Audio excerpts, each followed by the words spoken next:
The men howled like wolves as I walked onto the stage. My stomach was beating in my chest.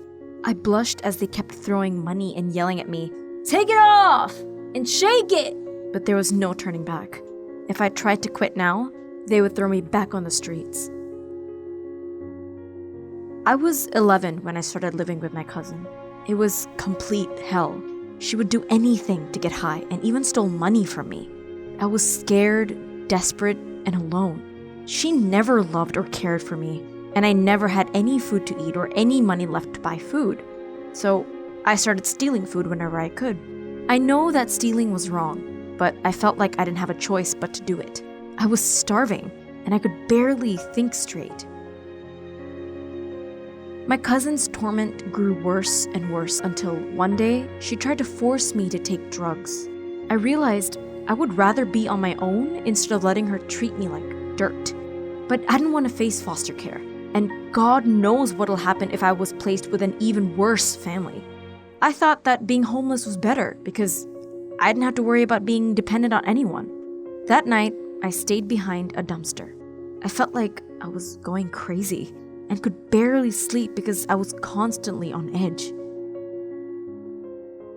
Living on the streets was tough. I had nothing. No food, clothes, love, protection, and support. Nothing but bites all over my hands and arms. And I remember it so clearly. One night, while I was sleeping on a park bench, I felt a rough hand cover my mouth. But when I tried to open my eyes, there was a man standing over me. My heart was racing. He put his finger on his lips and then started dragging me onto the ground. I screamed as loud as I could, but there was no one around except him. I knew something bad was about to happen, and at that moment, all I wanted was my mom. I kicked him hard between the legs and ran as fast as I could when I crashed into a group of girls. They wore makeup with high heels and long fingernails. I was shaking so much, but they were friendly and tried to calm my nerves. "Hey, are you okay?" one of them said. "Please, someone, he tried. Please." "Don't worry, we're gonna help you. Just come with us." I wish I never said, "Yes, you can blame me all you want," but I was only 13 years old and desperate for a chance to get off the street. My mind was thinking no harm could come and no one was going to mistreat or judge me. All I had to do was dance, make money, and repeat. I was definitely naive, but I didn't know any better. And the girls promised me I would get full protection because the boss is very strict with how we would interact with clients. It was my only option because I needed to get off the streets. My first impression of the boss was that he meant business. He said he was glad to have me and that the younger the better. The only rule I had to follow was that if the clients ever asked for my age, I had to tell them that I was 21 and not my real age. Getting on stage for the first time felt scary as men were howling like wolves. I blushed with an embarrassment. They kept throwing money saying, "Take it off! Give us more!" or "Shake it!" I felt violated, and I instantly regretted my decision. It wasn't fun at all, but there was no way I could refuse. I was making money and I had my own place. If I said no, they would throw me back on the streets with nothing. So I gritted my teeth and tried to get through several months of dancing until one night, my whole life changed forever. A rich man offered me a private room. He was tall, well-shaved, and I was nervous. I could see how he stared right into me, like a wolf ready to eat. This was the first time I tried to refuse a dance. But the boss threatened me and said if I didn't go ahead with it, he'd fire me. So I did.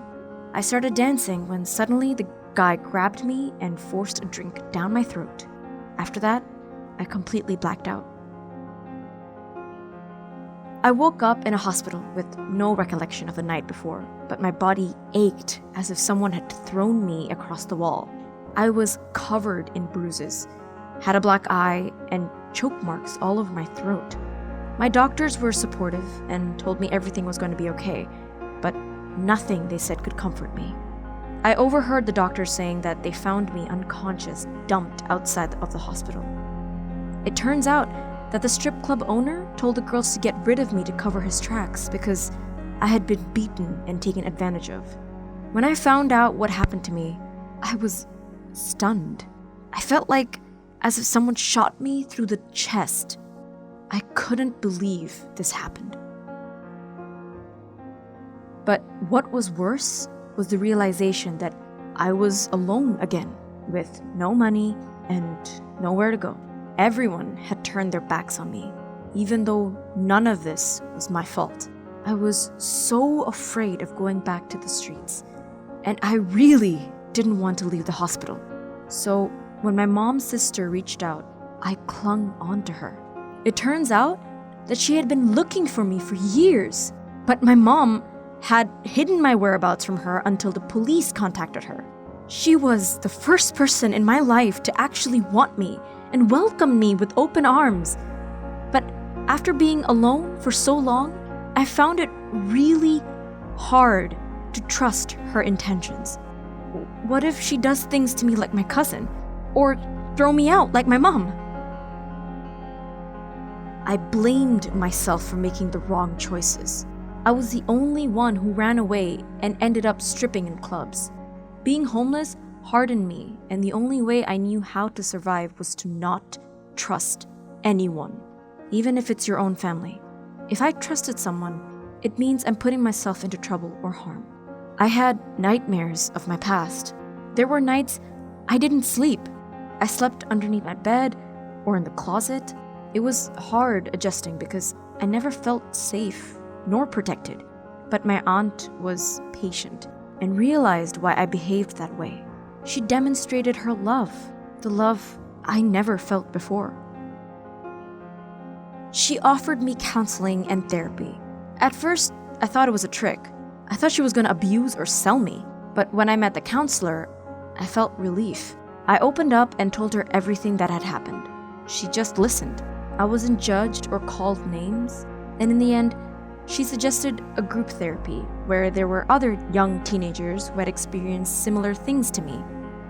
And for the first time, I felt like I wasn't alone after all. Finally, after getting help, I felt better and not scared. There were no more nightmares, and now I have someone who'd never leave my side. It's still tough some days, but I'm finally able to be a kid again and just focus on having a future. One where I plan to become a pediatrician.